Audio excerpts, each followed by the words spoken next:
নমস্কার বন্ধুরা, আজকে একটা খুব গুরুত্বপূর্ণ আপডেট নিয়ে কথা বলবো। বিশেষ করে পশ্চিমবঙ্গে যারা কন্ট্রাকচুয়াল বা চুক্তিভিত্তিক কর্মচারী আছেন তাদের জন্য। সম্প্রতি পশ্চিমবঙ্গ সরকারের অর্থ দপ্তর থেকে একটি নির্দেশিকা জারি হয়েছিল। আপনারা হয়তো অনেকেই যেটা জানেন। এই নির্দেশিকায় মূলত একটা বিষয় পরিষ্কার করে দেওয়া হয়েছে। রাজ্যের সব কন্ট্রাকচুয়াল কর্মচারী কিন্তু একই ধরনের সুযোগ সুবিধা পাবেন না। এখানে কর্মচারীদের দুইটি আলাদা ক্যাটাগরি ভাগ করা হয়েছে। এখন প্রশ্ন হলো, কারা সরকারি বর্ধিত বেতন বা ইনক্রিমেন্ট অন্যান্য সুযোগ সুবিধা পাবেন?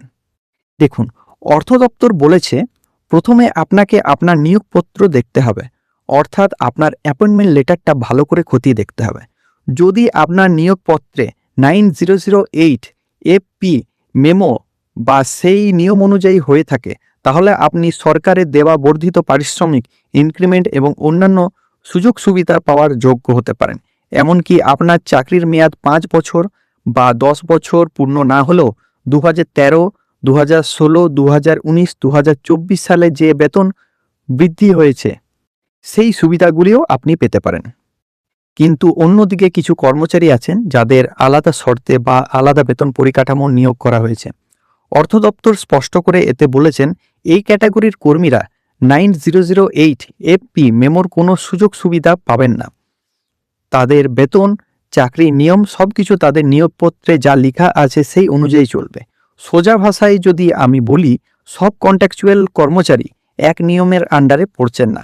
আপনার সুবিধা পাবেন কি পাবেন না সেটা পুরোপুরি নির্ভর করছে আপনার নিয়োগপত্রে কোন মেমোর অধীনে দেওয়া রয়েছে। তাই আমার একটি পরামর্শ থাকবে, যারা কন্ট্রাকচুয়াল কর্মচারী আছেন তারা একবার নিজেদের অ্যাপয়েন্টমেন্ট লেটার বা নিয়োগপত্র ভালো করে খতিয়ে দেখবেন। সেখানে 9008 এফপি বা ওই সংক্রান্ত কোনো অর্ডারের উল্লেখ আছে কিনা সেটা ভালো করে চেক করবেন। এই আপডেটটা কিন্তু ভবিষ্যতের জন্য খুব গুরুত্বপূর্ণ, কারণ বেতন বৃদ্ধি, ইনক্রিমেন্ট, চাকরির নিরাপত্তা এই সব বিষয়ের ওপর নির্ভর করতে পারে। আজ এই পর্যন্তই। ভালো লাগলে ভিডিওটি শেয়ার করবেন, আর আপনাদের কোন ডিপার্টমেন্টে আপনি কাজ করছেন সেটা অবশ্যই জানাবেন।